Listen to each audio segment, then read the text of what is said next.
Good evening.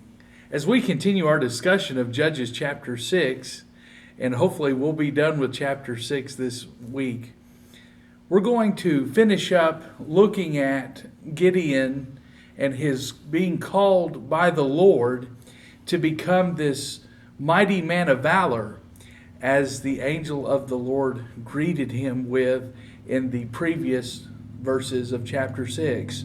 Last week we talked about Gideon desecrating the Baal sanctuary on his father's land.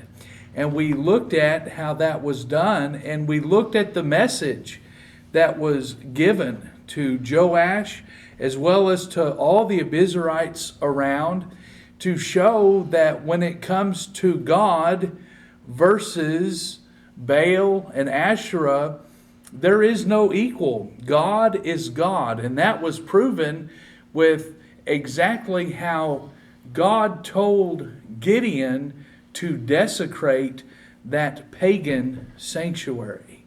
And we discussed that. This week, we're going to be looking at the beginnings of a battle, a war rather, that it will be going on through the raiders that are coming from the east to wreak havoc upon the land. And Gideon has been risen as a judge to lead this and become this mighty man of valor. But before he can become a mighty man of valor, unfortunately, he's going to need some affirmation from the Lord that it is indeed the Lord whom he is following. So we're going to start in verse 33 of Judges chapter 6. It says, "Then all the Midianites and Amalekites, the people of the east, gathered together, and they crossed over and encamped in the valley of Jezreel." Now, I want to stop right there because I think it's important to have a visual of where exactly we are talking about, especially in this very historic place called the Jezreel Valley. So in the back of your Bible, you should have a Bible atlas, some maps, if you will. And I would like for you to turn to a topographical map. And I have one right here, but we're not going to zoom in on it because, well, we're not quite sure how to do that and still get the picture centered again. So I'm going to be looking at a map too so I can point y'all in the right direction. When you look at where the Jezreel Valley is, if you're looking at your map, it would be exactly a little bit southwest from the Sea of Galilee. In fact, your closest city is Megiddo, and then you have Jezreel, and then you come to a place called Beth-shan. So that kind of gives you a geographic marker of where we are talking about. Now, something for us to consider here is this valley here. The Jezreel Valley, also called the battlefield at Megiddo. In ancient times, this was a battlefield that was important and why most kings would meet on this specific battlefield, because as you can see, if you're looking at a topographical map, it's a literal valley in between two canyon facings, if you will. And so this provided a very flat ground for battle and very good, and it provided good land to have a fight with numerous people in the army, chariots, so on and so forth. But now when we look at exactly where Gideon is located, we understand him to be of the tribe of Manasseh. Now what's very interesting is Manasseh was given two allotments, one in the east of the Jordan and one on the west of the Jordan. Gideon would be in the Manasseh on the west of the Jordan. And so as we continue, I also want to make mention for us how the Abiezrites are Gideon's family clan within the tribe of Manasseh. So in your Bible maps, you should have a map that that is divided into 12 land allotments. So the Bible land would be divided into 12 allotments, and you will see Manasseh on the west, Gad on the east, and north of Gad you will have East Manasseh. But we're focusing on West Manasseh. So in the northern part of Manasseh's allotment near Zebulun, that is where Gideon would have been, next to the Jezreel Valley.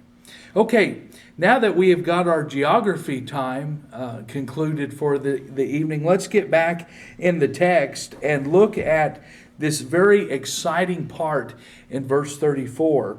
But the Spirit of the Lord came upon Gideon, then he blew the trumpet, and the Abiezrites gathered behind him.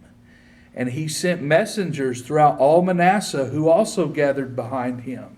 He also sent messengers to Asher, Zebulun, and Naphtali, and they came up to meet them. Gideon blows the trumpet, but before he does that, notice what happens to Gideon. It says that the Spirit of the Lord came upon Gideon. Now, what's very interesting is when you look at this in its original language, the word that they use here for coming upon Gideon is literally the Spirit of God clothed Gideon, like a coat of mail or a strong equipment, so that he became vulnerable and invincible in his might. And so the power and the motivation is not coming from Gideon the man, but it's coming from the Spirit of the Lord. This happened, if you remembered, in Judges chapter 3 and verse 10 with Othniel, didn't it? The Spirit of the Lord came upon Othniel, and he goes to war against Cushan-Rishathaim. And then there's other places that we see in the Scripture where the Spirit of the Lord comes upon his people. We see it in 1 Chronicles and also in 2 Chronicles as well.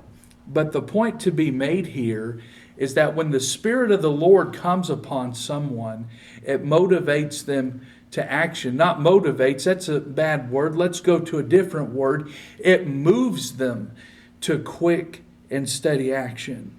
So notice how it moved Gideon. He blew the trumpet, and he called his fellow family clan, the Abiezrites, to mobilize. Of course, they're going to be mobilizing themselves so that they can fight these raiders from Midian and Amalek and those from the east in the Jezreel Valley. As we continue in Numbers chapter 10, verses 1 through 9, when we look at the concept of what was the trumpet for, we get a sense in our text about how it calls people to assemble or how it calls folks to order. But notice how in chapter 10, verses 1 through 9, God sanctions Moses to make a trumpet for just this purpose.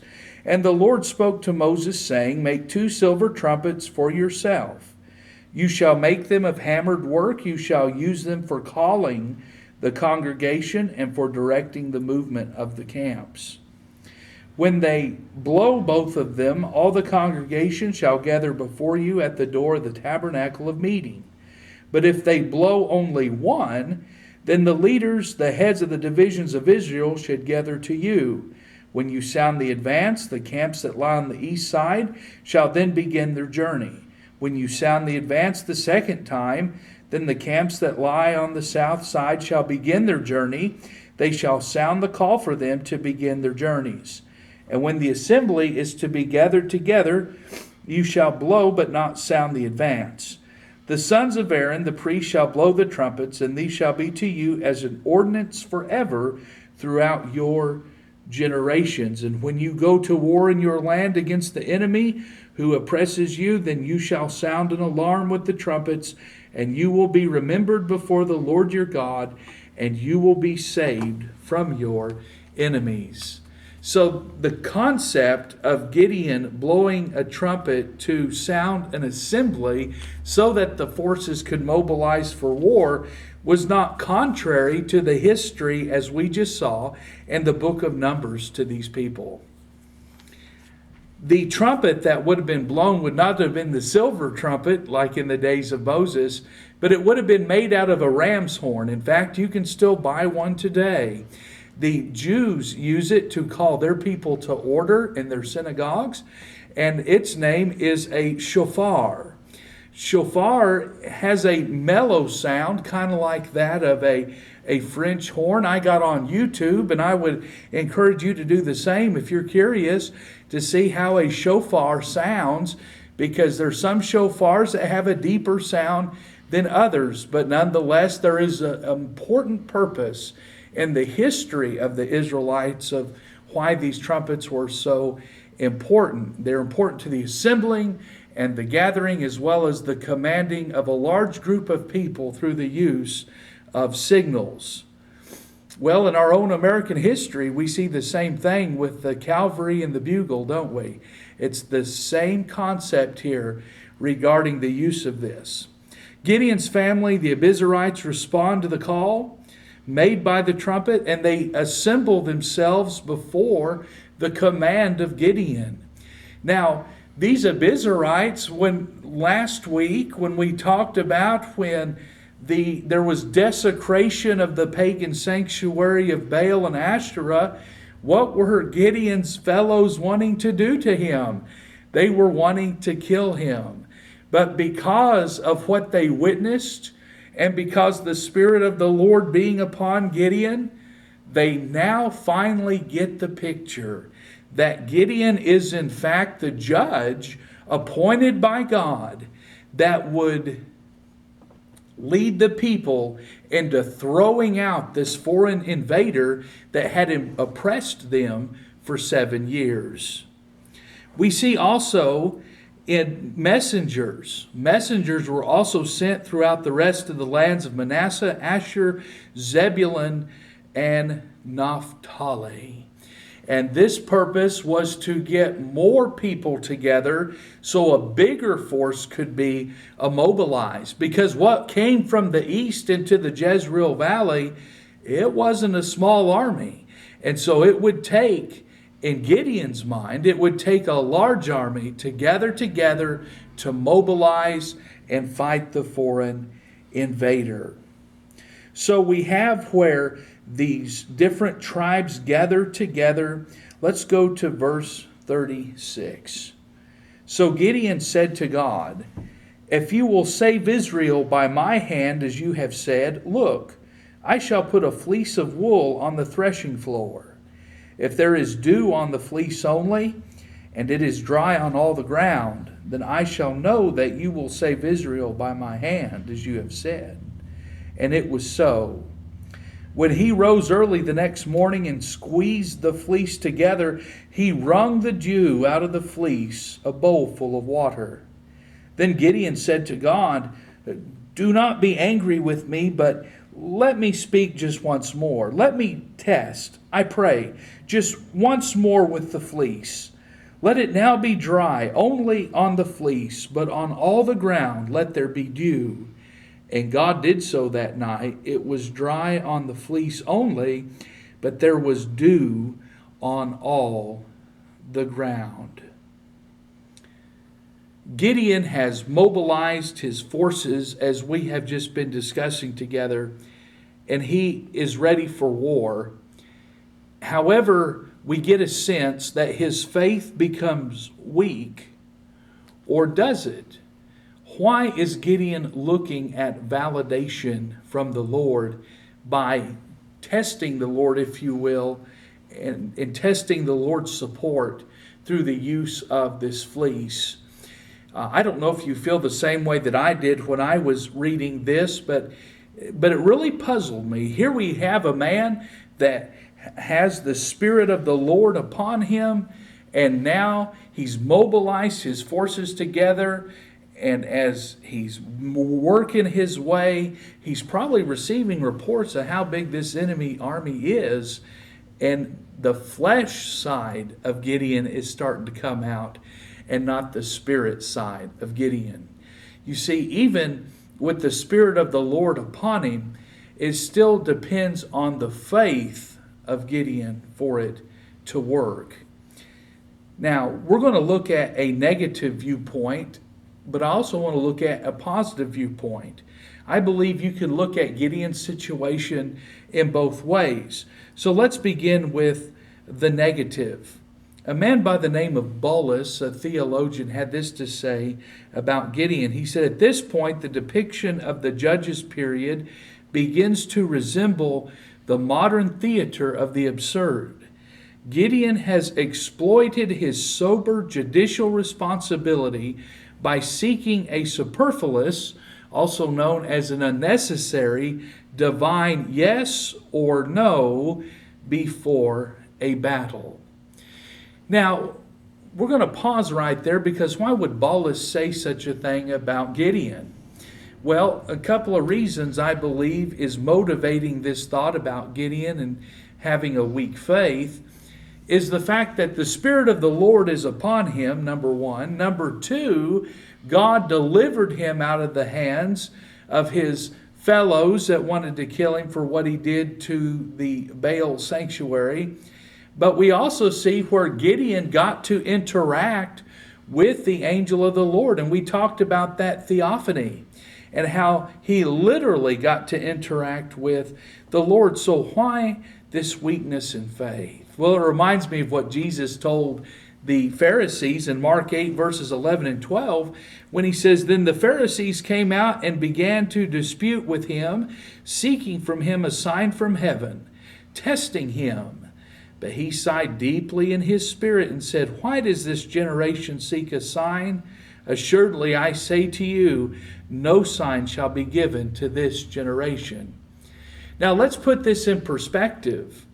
Had the Pharisees received a sign? Yes, they received many signs. They had heard about Jesus' miracles. And on top of all that, Jesus was born of a virgin, the greatest sign of all, and according to their Old Testament prophecy scriptures to be certain. But yet they still did not believe, and they still wanted a sign. And Jesus likened this to a weakened faith. And we even see Jesus sighing deeply in his spirit, saying, assuredly, why does this generation seek a sign?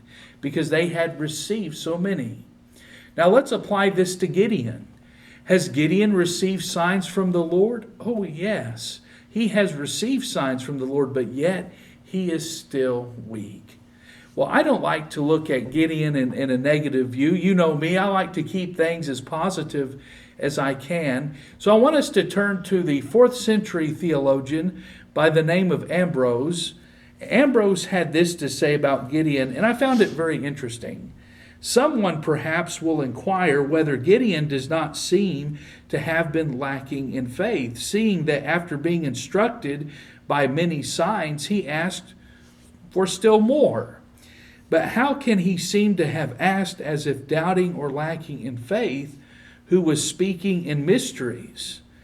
He was not doubtful then, but careful, so that we would not doubt. For how could he be doubtful whose prayer was effectual? And how could he have begun the battle without fear, unless he had understood the message of God? That comes from Ambrose, a theologian from the 4th century. And that's the positive view. Now, why would Ambrose have that idea? Well, when we go to Hebrews chapter 11 and verse 32, we see where Gideon is in that list of heroes of faith talked about in Hebrews chapter 11 and verse 32. Was it a weak faith, or was it Gideon needing reassurance? We don't know. But one thing we do know is that the Lord did give audience to Gideon's request. There were 2 tests. Notice how on the first night, Gideon would lay out the fleece on the threshing floor. And if the fleece was full of water and the ground was dry around it, then this would be evident of God's validation of what Gideon had been commanded. And so notice what happens. The morning comes and Gideon wrings out the fleece, and there is in fact a bowl of water that comes out of the fleece. Now that's a pretty good sign, isn't it? But yet, here we go with Gideon once again seeking a second sign. Now Gideon knows that he's testing the Lord's patience, because notice verse 39, let not your anger be hot against me. So Gideon even understood that he was testing the Lord's patience, but yet he still needed that reassurance. So the second night he would lay the fleece out on the ground, and if the fleece was dry but the ground was wet around it, then that would mean for sure that Gideon's command to lead this army against this foe was indeed coming from God. Well, as we read in our passage together, it was dry. The fleece was dry, even though the ground around the fleece was very wet. And so this gave Gideon, beyond shadow of a doubt, that it was God talking to him, it was God giving him these commands, and now with the Spirit of the Lord being solidified in the being of Gideon, he would be able to become this mighty man of valor that he was greeted to be by the angel of the Lord. And we'll get more into that as we go into chapter 7. But to end our time, I would like to read two quotes from Brother Kaufman regarding what we have seen here and witnessed regarding Gideon. Brother Kaufman writes, "This supernatural evidence that God was indeed with Gideon and that God would deliver Israel by his hand was more than sufficient, and the subsequent chapters will report the amazing events of that deliverance. With the physical properties of fleece lying overnight exposed on a bare rock, the differentials of condensation and evaporation are entirely understandable. Fishermen living in one of the streamless and springless desert islands have obtained sufficient water for their livelihood by spreading out a fleece in the evening and wringing dew from them in the morning. The true miracle is the reverse of the process, and that is what young Gideon required." So with that, we close for the evening. I'd like to thank you for joining us for another study in the book of Judges. And I'd like to also say we will not be on next week. Next week is a combined service, a combined Wednesday night service. And if you find yourself in the Salina area, we would like to encourage you to attend. That will begin at 7 o'clock next Wednesday night. And until then, I'll see you in 2 weeks. And until we meet again, I bid you all a very pleasant good evening.